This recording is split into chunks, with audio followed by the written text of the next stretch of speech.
commit yourself to studying every day, if not every other day, for 6 months. And then you can darn near print. And I'm being a tiny bit facetious, but being serious. You can darn near print money every single week with this strategy. 1 to 2% every week. And if you have to adjust, you can get as high as 4%. When I adjust this 70T trade, almost 100% of the time when I adjust, you have $100,000, but I would tell you to start with 10K so that you can learn the process first. Once you learn the process, it's scalable, is you can duplicate it by.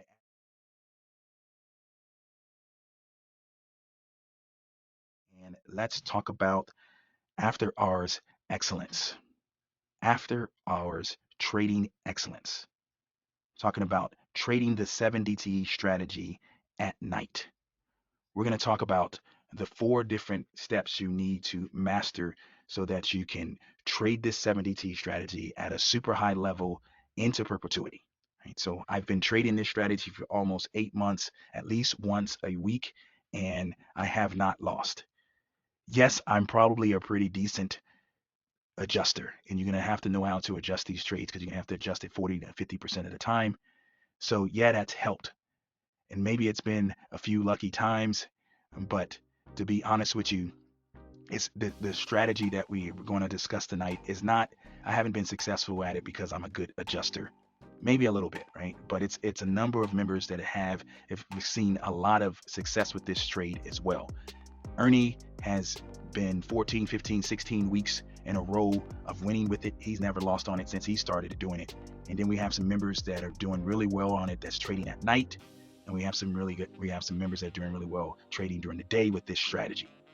So it's not a type of strategy that you have to be just the greatest adjuster or just a really great trader for you to have super success with it.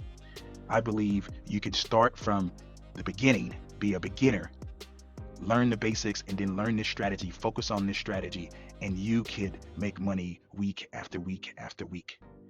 But it's not going to be an overnight process. We have our cohorts, our 3 month cohort, the people that's in part of it are learning this strategy.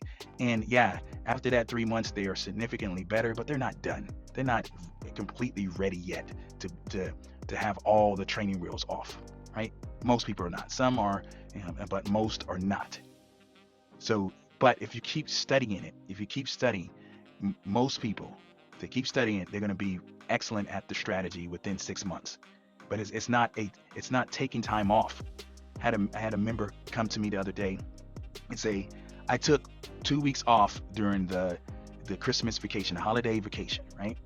And I felt like I lost so much in just 2 weeks. And that is the case. That's the case for people who are new to trading. You have to do it. You have to continue to practice every day. And if not every day, you don't want to go more than 48 hours before without practicing. Because if it's not second nature to you, you will forget, and you'll forget important things that make the big difference from winning and losing. So commit yourself to studying every day, if not every other day, for 6 months. And then you can darn near print. And I'm being a tiny bit facetious, but being serious. You can darn near print money every single week with this strategy. 1 to 2% every week. And if you have to adjust, you can get as high as 4%. When I adjust this 70T trade, almost 100% of the time when I adjust this 70T trade, I make more than the 1%. A lot of times more than the 2%. You can do the same. You can do the same. So let's go over the 4 steps real quick. So step number 1, we're going to talk about putting on the trade. How do you set up the trade? How you put it on? Step number 2 is how you read the trade. What's going on with it once you've put it on? Step number 3 is adjusting the trade. How do you just adjust the trade at a high level so you can win the super majority of the time, 95 plus percent of the time? And then step 4 is taking off the trade. It's important to understand how to take off the trade because sometimes it's not just that simple. These are iron condors that we're putting on, and sometimes it's hard to take off an iron condor when it's a short-term trade, let's say 1 DT or 0 DT, when you have a no bid on one of the legs, right? A zero bid or a negative bid or whatever the case may be. It's hard to take it off. So you have to take off just the short legs, or you have to take it off as spreads. And so it's important to understand that. And then understanding how to take off for a profit, right? After you've had to adjust, what do you take it off at after you've adjusted? It's not just the percentage that your platform is telling you. If you go by just the percentage that your platform is telling you, you're going to almost 100% of the time take it off at the wrong point and wind up losing. You do not want that to be the case. You have to understand what's going on with the trade to be able to win week after week after week. All right, so those are the 4 steps. Let's jump into these 4 steps. If you have any questions throughout the process, please interrupt and present your question. I'm going to jump over here to the ES. And like I said, we do this in the SPX if you can trade during the day. But if you are trading, or if you have a full-time job and you want to trade this at night, or you just feel more comfortable because sometimes your job is inconsistent with your availability, then doing it at night with the ES is the most ideal way. So little differences, but basically exactly the same as the SPX if you're trading it during the day. So let's break this down. Looking at the ES, which is the S&P 500, you go to 7 days to expiration. And what we do is we start off by going with the straddle price.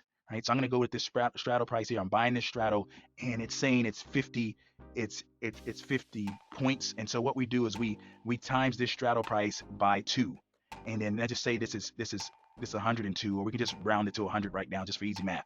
And so what we're going to do is plus or minus this number, this last number, by 100. That's where we start our short strikes of the spread. Okay?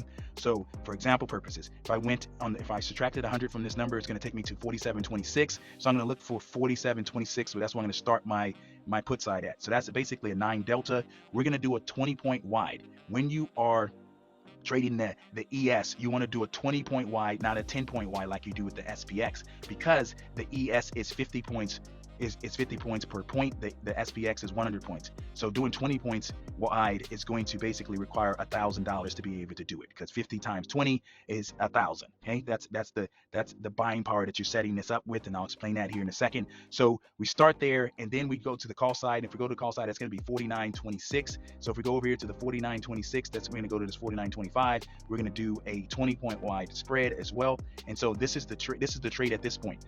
But we want to collect at least $100 after fees and commissions. So you can see here we're only collecting $88, and that's before fees and commissions. So then you have to adjust it. In my case, I'm going to adjust the side with the lower delta first and move it up closer to at the money. So if I jump over here, you can see that the put side is a 9 delta, the call side is a 6 delta. So for me, I'm going to move up the call side, and I just say I moved it up to this 8 to see what it looks like. So that's giving me 105, still not enough. So if I equal it out and put it 9, so that's going to be enough here. So if we hit review here, you can see that now I'm getting $100 after fees and commissions. So this trade would work. And I'm no higher than a 10 delta on both sides, because that's one of the rules. You want to be no higher than a 10 delta on both sides. We're at the 9 delta on both sides. And then we want to collect at least $100 after fees and commissions, because that's going to set up our 1 to 2% that we're trying to make each week. So for example purposes, what we're doing is allocating 5K to every one contract we do. So in this example, we're doing one contract, so we have to have, or we should have, 5K in our account. And so if we win $100 on the trade, right? If we win $100 off the 5K we're using, that's going to equal 2%. Right? But that means you have to basically go to expiration to win that, right? But if you get 50% of what you're trying to make, which is $50, then that's going to be the 1%. Okay? So if you have no problems, if you don't have to adjust, then this is what you're going to receive is 1% in a week, right? 1% off your 5K. If you had 10K, you can do 2 contracts. If you had 15K, you can do 3 contracts. 20K, you can do 4 contracts. 25K, you can do 5 contracts, and so forth. You're going to try to make 1% off what you're allocating. So if you were allocating 100,000, you would want to make 1 to 2% of 100,000 in 1 week. So 1% of 100,000 is 1,000. 2% of 100,000 is 2%. Someone has a question? Yes, I have a question. All right, go ahead. Hi. If you're doing 2 contracts, are you trying to get $200 in instead of 100? Exactly. So you're trying to get $100 for every after fees and commissions for every contract you do. So if you're going to do 10, if you're going to do 2 contracts, you're trying to get $200 at least after fees and commissions. Okay, so great question. So it's a scalable process, but yes, it requires more capital. But if you're winning a lot, you can do 50 to even 100% of the amount you started with in a year, and so you can grow your account that way. Or you can, when you can add some capital. So let's just say you have 100K, that's sitting in an account and you want to figure out how to supplement your income with it, well, I would tell you to start with 10K. You have $100,000, but I would tell you to start with 10K so that you can learn the process first. Once you learn the process, it's scalable. Is you can duplicate it by adding more contracts, but you don't want to add a bunch of contracts first because some people have to get used to the numbers, right? So if let's say if you went from two contracts to 10 contracts right away, well, when you adjust, you're going to see thousands of dollars and it could mess with you mentally when you have to adjust. So you have to slowly get to that point so that the numbers are not too big for you. And I know that maybe to some of you that doesn't make a lot of sense right now, but trust me, once you start trading and doing more contracts, it will make sense. Okay? But it doesn't take long. It doesn't take long to scale up. But this is how you would scale this trade. All right, so once you put the trade on and say you got filled, what you're gonna do then is you're gonna put a good to cancel order for the 1% profit. And if you never have to adjust, then you get that 1%. Sometimes you can get that 1% in 2 days, 3 days, and never had to adjust. But just in case you do have to adjust, what you're going to do is put in an alert. You're going to put in an alert that tells you that your put side is being threatened. You're going to put in an alert that tells you your call side is being threatened, so you can jump onto your computer and fix something or whatever the case may be. But you also want to check this on a daily basis. You don't have to monitor it like a 0 DT trade or 1 DT trade, but you do want to look at this. For me, I would tell you to look at it a couple times a day. Look at it in the morning, look at it in the afternoon, or a few times. Look at it in the evening. Even though you're trading this at night, you can still check it on your phone just to see how things are going. You don't want to be in the dark with these trades because the sooner you're able to adjust when it's a problem, the better off you're going to be. You don't want the trades to get out of line, especially later in the trade when it's getting closer to expiration. Okay? So that's how you're going to put on the trade. The next step is reading the trade. How do you read the trade? And so for example purposes, we're going to use this SPX for example because this is we have a trade on here, right? And this is the trade we have on with this. And so you want to know how to read it. So on the TastyTrade platform and then on the Thinkorswim platform or on an interactive brokers platform, you should be able to see what your delta is. And so in this example here, we're just looking at the short legs. This is a 30 delta. You need to know what is the green, yellow, and red zone. Well, this is the yellow zone technically. This is the yellow zone at the highest level of the yellow zone because the red zone starts at 31. So that call side is a problem there, right? This put side is a 12 delta. That's our green zone. So that's not a problem at this point. But if I was looking at this, I would immediately say, okay, that call side is a problem, and I might need to address that issue. Okay? Right here, it's telling us the net lick, how much this trade is worth right now if we had to buy it back. It's going to cost 17.50 to buy it back. And that's quite a bit. How much credit do we have in the trade? Well, the credit is saying 1660, but is that true? Is that credit true? How much do we really have in the trade? So that's how you read your portfolio, everyone. And the next step is adjusting the trade. And so I want to go over this really, really quickly. Adjusting the trade with the ES, it's all about having a cadence to your adjusting. So let's just say it's 6 days to go. It's a weird type of setup right now because we have the MLK day on Monday. So, but let's just say what I like to do with adjusting, you guys, it's you have offensive adjusting where it's kind of proactive, and you have defensive adjusting where you're reacting. Most of the time, you're doing a defensive type of adjustment, and but you need to have a cadence to it. And so, for example purposes, I just say it's you're in a bad situation. You're at the money, and you got a 20-point wide spread because that's the width of the spread we do with this ES.